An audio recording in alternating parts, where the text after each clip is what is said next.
Jake Sullivan crouched behind the broken concrete wall. His hands shook as he held the old rifle. The metal was cold against his skin. Around him, the ruins of New York City stretched in all directions. Once, this place had been full of life. Now, it was just broken buildings and empty streets. The sun was setting, casting long shadows across the rubble. Jake knew the Zephyrians would come soon. They always came at night. That was when they liked to hunt humans. That was when they liked to remind everyone who was in charge. "Captain," whispered Lisa Monroe from behind him. She was young, maybe 25. Her dark hair was dirty and tangled. Like everyone else, she had not eaten a proper meal in weeks. "The scouts are back." Jake turned to look at her. Lisa had been with him for 3 years. She was brave, but he could see the fear in her eyes. They all had that fear. It never went away. Not after 200 years of slavery. "What did they find?" Jake asked. Lisa swallowed hard. "The harvesting trucks. They are heading to the Chicago sector, just like Peter said they would." Jake felt his stomach twist. The harvesting trucks meant only one thing. The Zephyrians were going to take the children. They would hook them up to their machines and drain the energy from their brains. The children would die slowly and in pain. Peter Clark crawled over to them. He was their tech specialist. Before the invasion, he might have been a computer programmer or an engineer. Now, he spent his days trying to understand alien technology with broken equipment and stolen parts. "I picked up their communications," Peter said. His voice was quiet, like he was afraid the aliens might hear him. "They are taking 500 children this time, ages 5 to 12. Jake closed his eyes. 500 children. 500 families that would never see their little ones again. 500 reasons why the resistance had to keep fighting, even when it seemed hopeless. The Zephyrians had conquered Earth in 2187. Jake's great-grandfather had been alive then. He used to tell stories about the invasion, how the alien ships had appeared in the sky like dark clouds, how their weapons had destroyed entire cities in minutes, how humanity had tried to fight back and failed. The aliens were tall and thin, like giant insects walking on 2 legs. Their skin was gray and hard like armor. They had 4 arms and eyes that glowed red in the dark.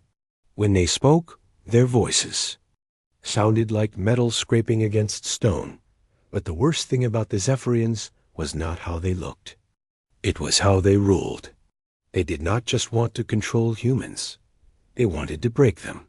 They wanted every human to know that they were nothing. Less than nothing. In the early days, some humans had tried to resist. The Zephyrians had made examples of them. They would drag the rebels to the town squares and kill them slowly. They would make everyone watch. Men, women, children. Everyone had to see what happened to those who fought back.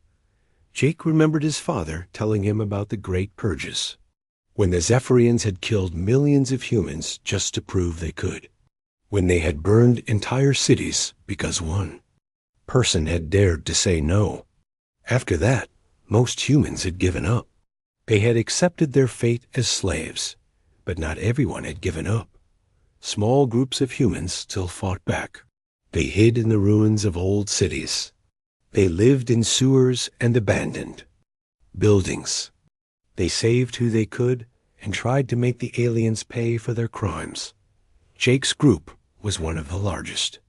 They had maybe 50 people. Most were adults, but there were a few teenagers who had lost their families. They all looked to Jake for leadership. He had been a soldier once, before the world ended. Now he was their hope. "We have to stop them," Jake said.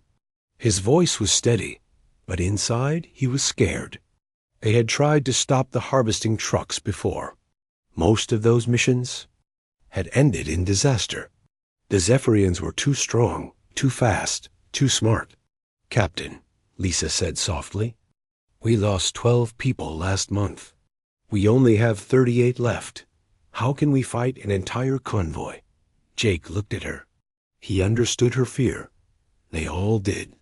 The smart thing would be to hide, to wait, to hope that someone else would save those children. But Jake knew that no one else was coming. It was just them. Because if we don't, Jake said, who will? Above them, the sky began to change color. The Zephyrian ships were coming. They moved without sound, like black ghosts against the stars. Jake watched them pass overhead.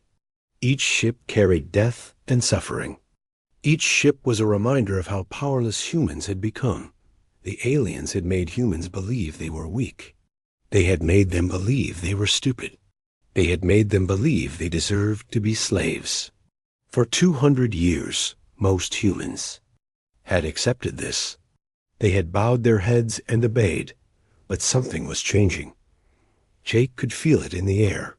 He could see it in the eyes of his people. The fear was still there, but something else was growing alongside it. Something the Zephyrians had not seen for a long time. Anger. Jake stood up and looked at his small group of fighters. They were dirty and tired and scared, but they were still here. They were still fighting. That had to count for something. Get ready, he told them. Tomorrow we save those children, or we die trying. The night was dark and full of alien ships. But for the first time in months, Jake Sullivan felt something other than fear. He felt hope. And hope, he knew, was the most dangerous thing a slave could have. Amy Rodriguez pressed her face against the cold metal wall. Through the small crack, she could see the Zephyrian harvesting facility. The building was huge and black, like a giant box made of nightmares. Red lights pulsed along its walls. She knew what those lights meant. They meant the machines inside were working. Amy had been hiding here for 6 hours. Her legs hurt from crouching. Her stomach was empty, but she could not leave. Not yet. She had to see what was happening inside. She had to know the truth. Truth was worse than anything she had imagined. Through the crack, she watched as Zephyrian soldiers dragged human children from the transport trucks. The children were crying. Some were so young they could barely walk. The soldiers did not care. They grabbed the children like they were bags of grain. Amy recognized some of the faces. There was Tommy, the little boy who lived in the shelter, near the old library. There was Maria, who always smiled even when there was no food. There was Kevin, who was only 4 years old and still asked for his mother every night. The children were taken inside the black building. Amy knew she would never see them again. Not alive. A hand touched her shoulder. Amy almost screamed, but she stopped herself just in time. She turned to see Steve Patterson behind her. He was an old man, maybe 60. His hair was white, and his face was covered in scars. Before the invasion, he had been a Marine colonel. Now he was just another rebel hiding in the ruins. "We have to go," Steve whispered. "The patrol will be here soon." Amy shook her head. "I can't leave them." "You can't save them either," Steve said. His voice was gentle but firm. "Not from here, not like this."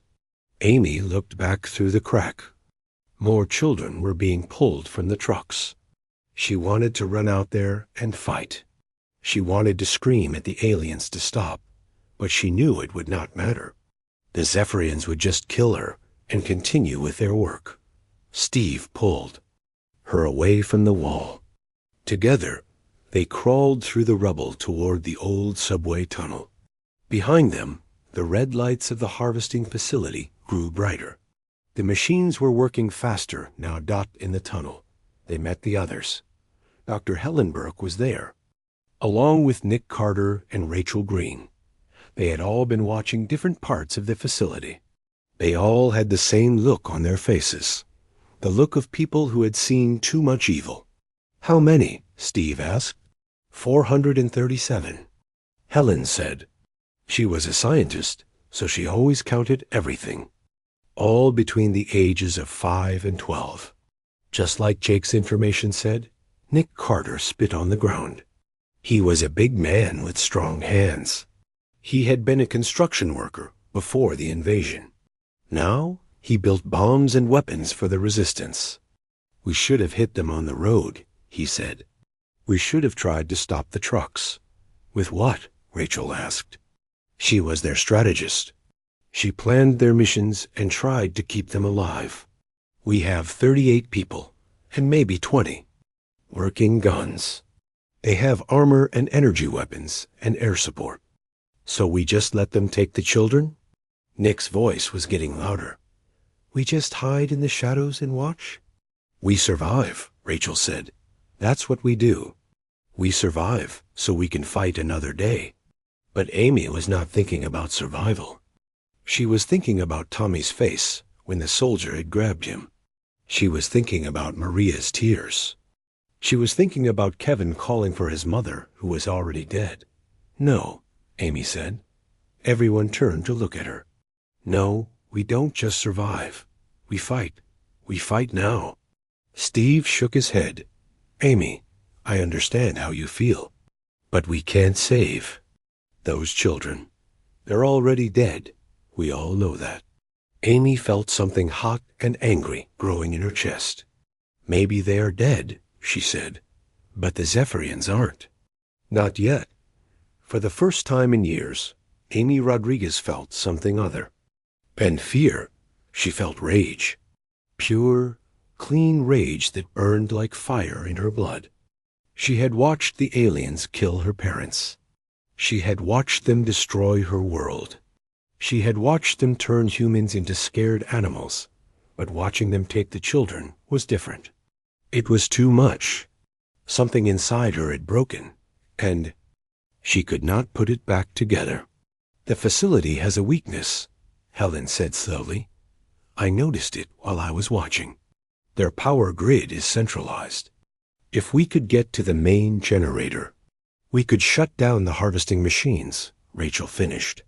But we would have to get inside the building, past the guards, past the security systems, and we would probably die.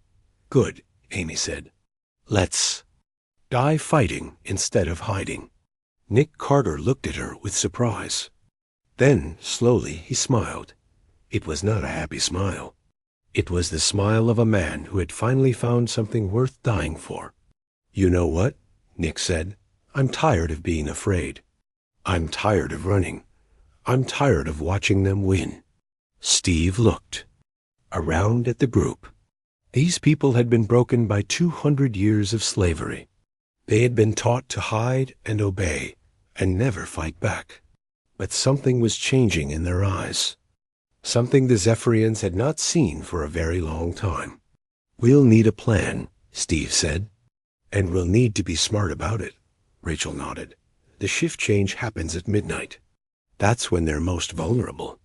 We could use the old maintenance tunnels to get close. I can make the explosives, Nick said. Enough to bring down the whole building. And I can disable their communications, Helen added. Give us maybe 10 minutes before they call for help. Amy looked at each of them. These people had been her family for 3 years. They had saved her life many times. Now they were willing to die with her. For children they did not even know. What about Jake? Steve asked. He's our leader. We should wait for him to get back. Amy shook her head. Jake would try to stop us. He would say it's too dangerous. He would say we need to think about the bigger picture. He would be right, Rachel said.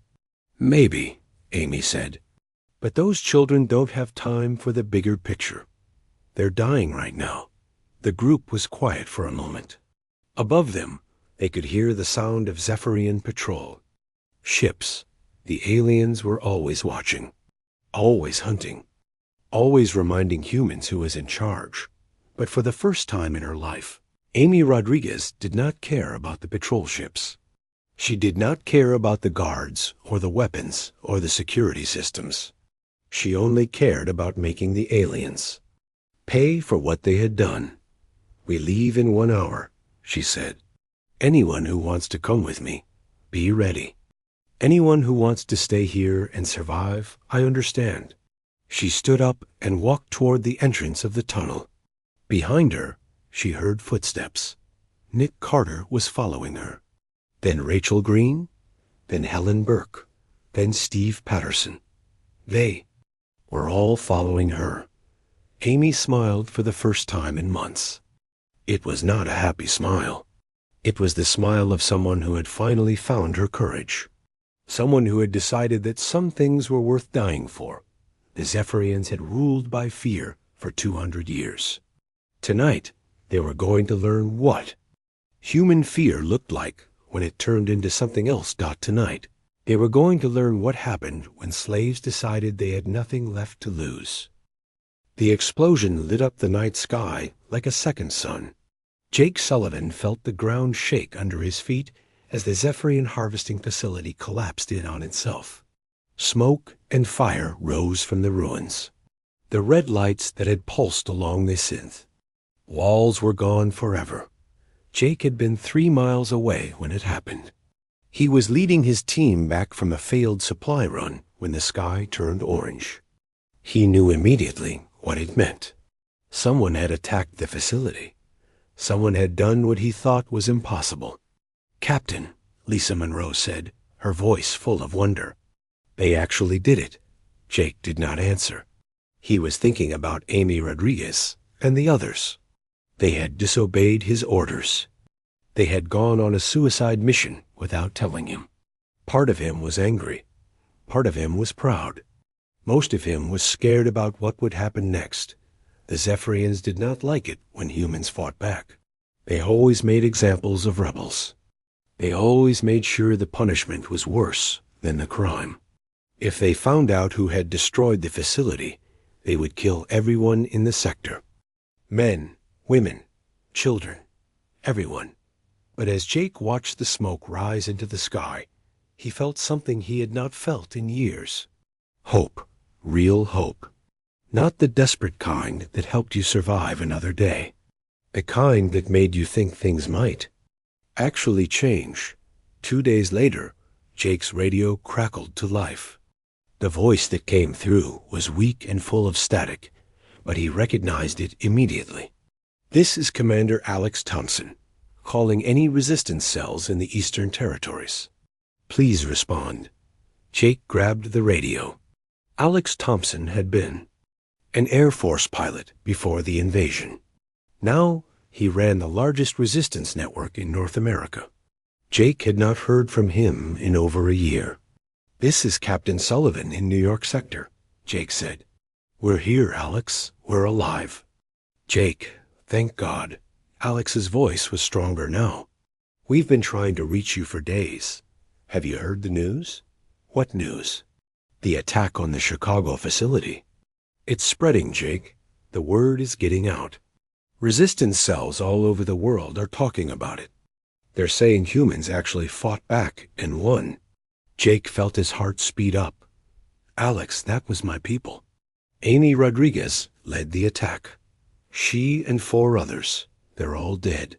There was silence on the radio for a moment. Then Alex spoke again. "Jake, I don't think you understand. This isn't just about one facility. Something is happening. Something big." Over the next hour, Alex told Jake about reports coming in from around the world. A resistance cell in London had sabotaged a Zephyrian transport hub. Fighters in Tokyo had rescued a group of prisoners from a work camp. In Australia, humans had actually captured a Zephyrian patrol ship. "It's like Amy's attack woke something up," Alex said. "People are remembering that they used to be fighters, that they used to be warriors." Jake thought about this.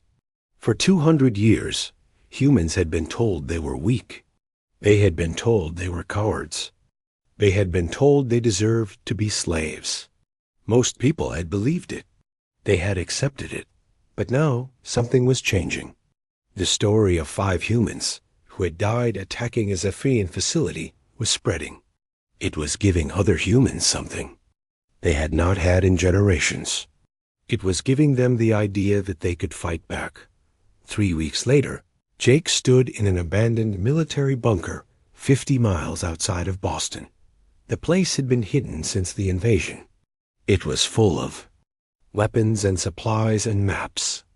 Things that humans had used to fight wars before the Zephyrians came. With him were Maria Santos, Tony Williams, and Dr. Corinne Lewis. They had come from resistance cells across the country. They were here to plan something that had never been tried before. A coordinated attack on multiple Zephyrian targets. The aliens think like machines, Corinne said. She had been a psychologist before the invasion. Now, she studied the way Zephyrians thought and acted. They follow rules.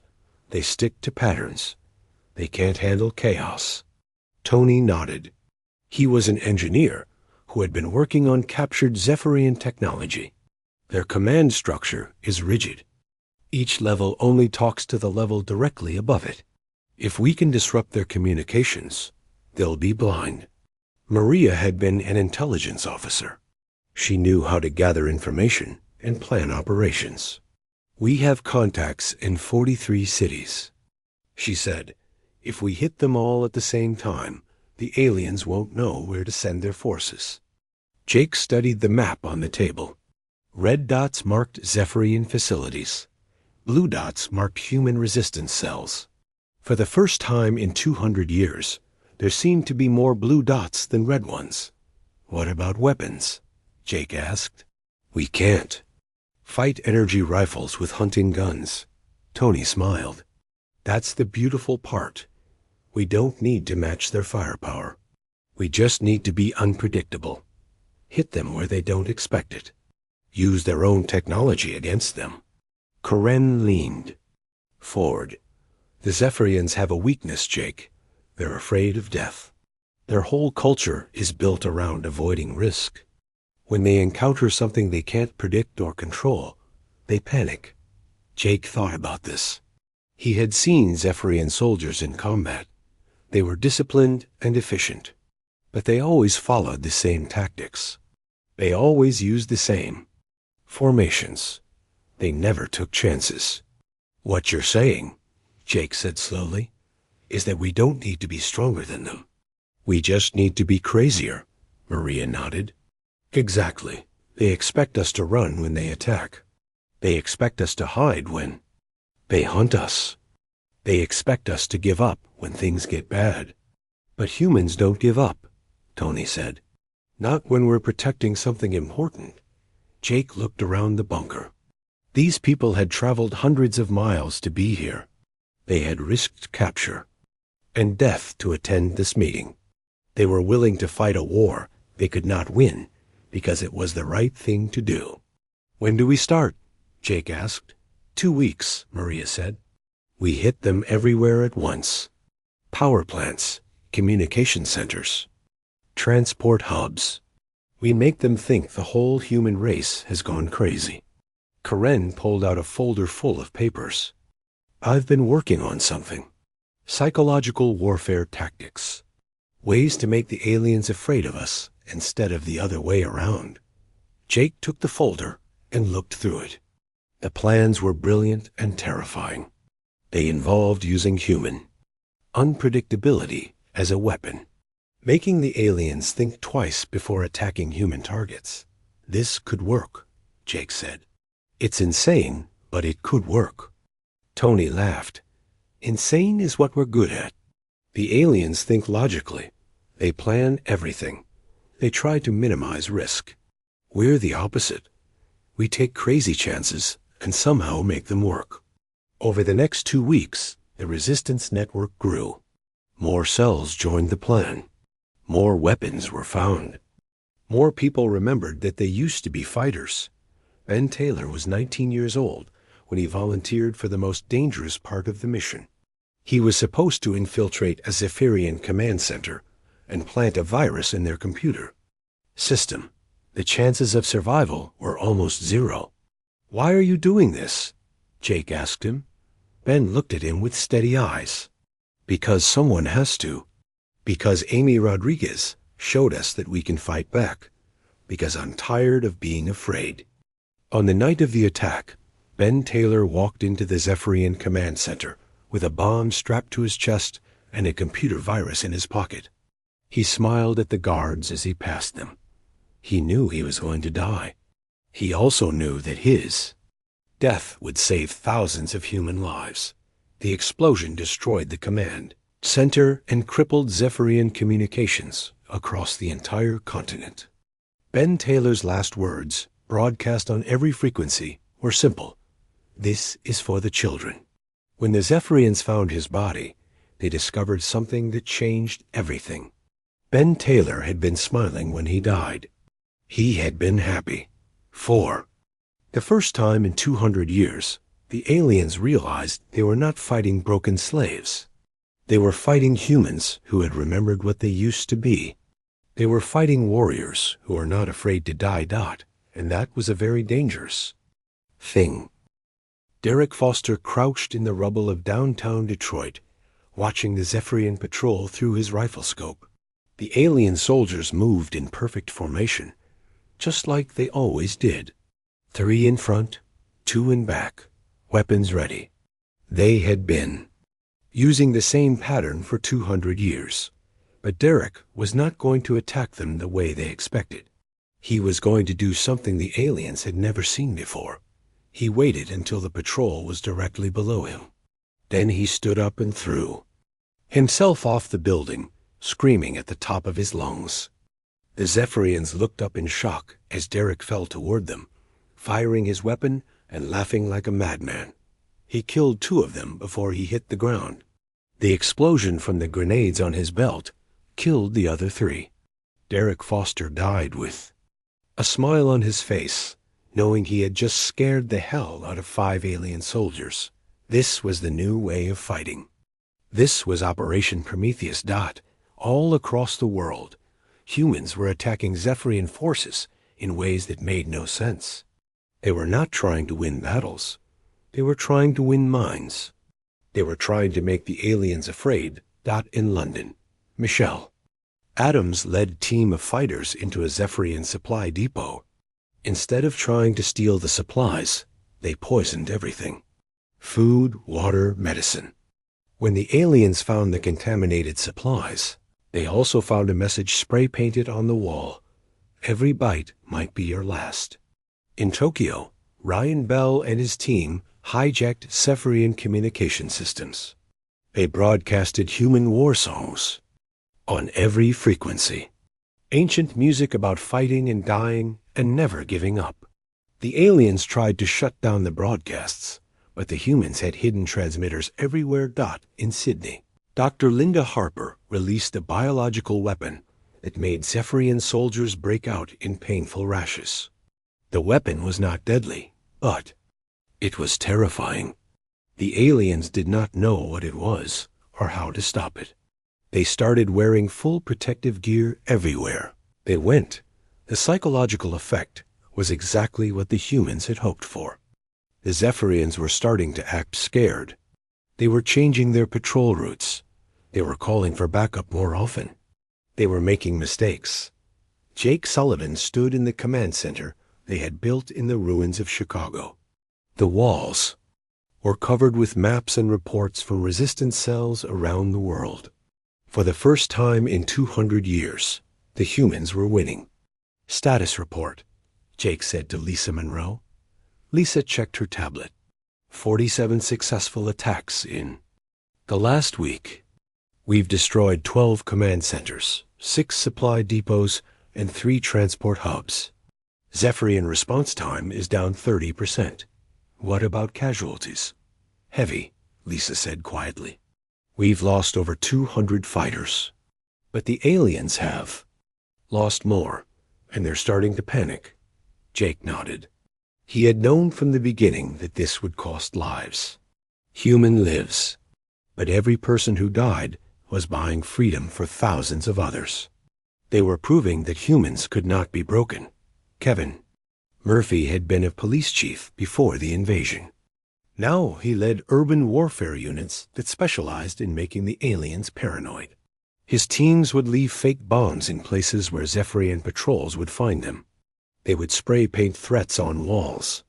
They would make noise and disappear before the aliens could catch them. The key, Kevin told his fighters, is to make them think we're everywhere. Make them think every shadow might hide a human with a gun. Make them think every building might explode when they walk past it. It was working. Zephyrian soldiers were starting to shoot at shadows. They were calling for backup when they saw stray cats. They were afraid to enter buildings or walk down empty streets. Susan Ripe was an engineer who had learned to hack Zephyrian technology. She had figured out how to turn their own weapons against them. She could make their energy rifles explode. She could make their vehicles crash. She could make their computers display human faces instead of alien data. Fear is a weapon, Susan told her team, and we're very good at using it. The Zephyrians were discovering that humans were not like other species they had conquered. Most aliens surrendered when they realized they could not win. Humans did the opposite. The more hopeless the situation became, the more dangerous they got. Commander Alex Thompson coordinated the global resistance from a hidden bunker in the Rocky Mountains. He had reports coming in from every continent. The pattern was the same. Everywhere, humans were fighting back with a fury that scared their alien oppressors. "They're pulling back," Alex told Jake during one of their radio calls. "Zephyrian forces are retreating to their main bases. They're abandoning the smaller outposts." Jake felt a surge of hope. "That's good news, right?" "Yes and no," Alex said. "It means we're winning the psychological war, but it also means they're concentrating their forces. When they counterattack, it's going to be brutal." Jake understood. The aliens were not going to give up easily. They would try to crush the human resistance with overwhelming force. They would try to make an example that would break human morale forever. But Jake also knew something the aliens did not. Humans were not most afraid when they were losing. They were most dangerous when they had nothing left to lose. The counterattack came 3 days later. Zephyrian ships filled the sky above every major human settlement. Energy weapons began pounding the ruins where the resistance fighters were hiding. The aliens were not trying to capture anything. They were trying to kill everything in New York. Jake and his team were trapped in their bunker as the building above them was destroyed. The walls shook with each explosion. Dust and debris fell from the ceiling. Some of the younger fighters were crying. "This is it," Lisa said. "They're going to kill us all." Jake looked around at his people. They were scared, but they were not broken. They were still fighting, even though they knew they were going to die. That was the difference between humans and every other species in the galaxy. "Maybe they will kill us," Jake said, "but we made them afraid first. We showed them that humans are not slaves. We showed them that we remember how to fight." Above them, the bombardment continued. But in hidden bunkers and secret tunnels all over the world, humans were preparing for the final battle. They were not preparing to win. They were preparing to make the aliens pay such a terrible price that no other species would ever try to enslave humanity again. The Zephyrians thought they were crushing a rebellion. They did not realize they were creating a legend. They did not realize they were turning humans into the most feared species in the galaxy.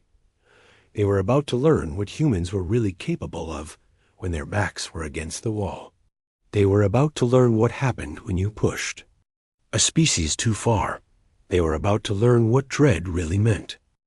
The Zephyrian overlord Vextara stood in the command center of his flagship, watching the reports come in from Earth. His forearms trembled as he read each message. His red eyes glowed brighter with each new piece of information. The humans were not surrendering. They were not running away. They were not begging for mercy.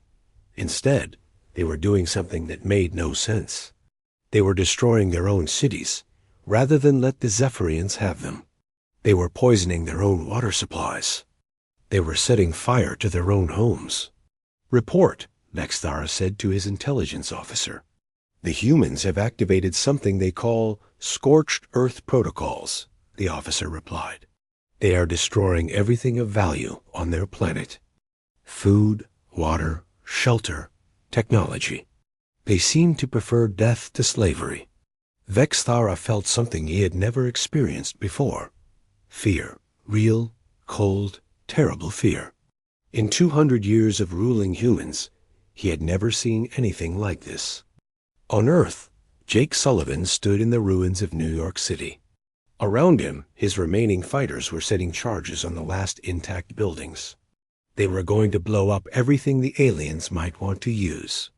"Captain," Lisa Monroe said, "the evacuation is complete. Everyone who wanted to leave has made it to the underground shelters." Jake nodded. About half the human population had gone into hiding in deep bunkers and cave systems. They would wait there for years if necessary. The other half had chosen to stay and fight. "What about the other cities?" Jake asked. Lisa checked her radio. "Same story everywhere. Detroit is gone. Chicago is gone. Los Angeles is burning. The aliens can have the ashes." This was the plan the resistance leaders had developed. If the Zephyrians wanted to crush the human rebellion, they would find nothing left to crush. Every city, every building, every piece of infrastructure would be destroyed before the aliens could use it. But that was not the worst part. The worst part was what the humans were doing to the aliens themselves. In London, Michelle Adams led a team of fighters into a Zephyrian command base. They did not try to capture it. They did not try to steal anything. They simply walked in and started killing everyone they could find. When the Zephyrian reinforcements arrived, they found a message written in alien blood on the walls. "This is what happens when you take our children." In Tokyo, Ryan Bell's team had captured a group of Zephyrian officers. Instead of interrogating them, they sent them back to their base with a simple message: "Leave now, or we will hunt every one of you across the galaxy." In Sydney, Dr. Linda Harper had developed a new biological weapon. This one was deadly. It targeted Zephyrian DNA specifically. She released it in the air above the main alien base. Within hours, hundreds of Zephyrian soldiers were dead. The psychological effect was devastating. The aliens had expected the humans to fight and lose. They had expected them to die bravely. They had not expected them to fight like demons who cared nothing for their own lives. Kevin Murphy stood on the roof of a burning building in Detroit. Zephyrian ships were circling overhead, but they were not attacking. They were just watching. The aliens were afraid to come down and fight. "You want to know what humans are really like?" Kevin shouted at the ships. "Come down here and find out." None of the ships landed. The aliens had learned something terrible about humans. They had learned that when humans were pushed too far, they stopped caring about survival. They started caring about revenge. Susan Wright had hacked into the Zephyrian communication network. She was broadcasting human voices on every frequency. The voices were singing. They were laughing. They were telling stories about human warriors who had died fighting impossible odds. The aliens tried to shut down the broadcasts, but Susan had hidden transmitters everywhere. The human voices followed them wherever they went. They were a constant reminder that humans were not afraid anymore. Commander Alex Thompson coordinated the final phase of the operation from his bunker in the mountains. Reports were coming in from around the world. The pattern was the same everywhere. Humans were fighting with a fury that terrified their alien oppressors. "They're retreating," Alex told Jake during their last radio call. "Zephyrian forces are pulling back to their ships. They're abandoning the planet." Jake felt a strange mix of emotions. Victory, relief, sadness for all the people who had died. But mostly he felt proud of his species, proud of what they had accomplished. "How many of us are left?" Jake asked. Alex was quiet for a moment. "Maybe 2 billion. Out of 8 billion. We paid a terrible price, Jake." Jake looked out at the burning city around him. "But we're free. The final battle took place in orbit above Earth. The Zephyrian fleet was preparing to leave when a group of human fighters and captured alien ships attacked them. The humans had no chance of winning. They were outnumbered 1,000 to 1, but that was not the point. The point was to make sure the aliens never forgot what had happened here. The point was to make sure they carried the story of human resistance to every corner of the galaxy. The human fighters died, but not before they broadcast a final message to the Zephyrian fleet. The message was simple. Tell everyone what you saw here.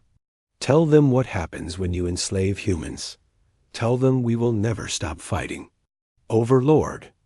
Vexthara received the message in his command center. His hands were shaking as he gave the order to retreat. Not just from Earth, from the entire star system. From the entire sector of space, Dottie sent a message to every Zephyrian base in the galaxy. The message was marked with the highest priority code. It said, "Avoid all contact with the species called humans. They are too dangerous.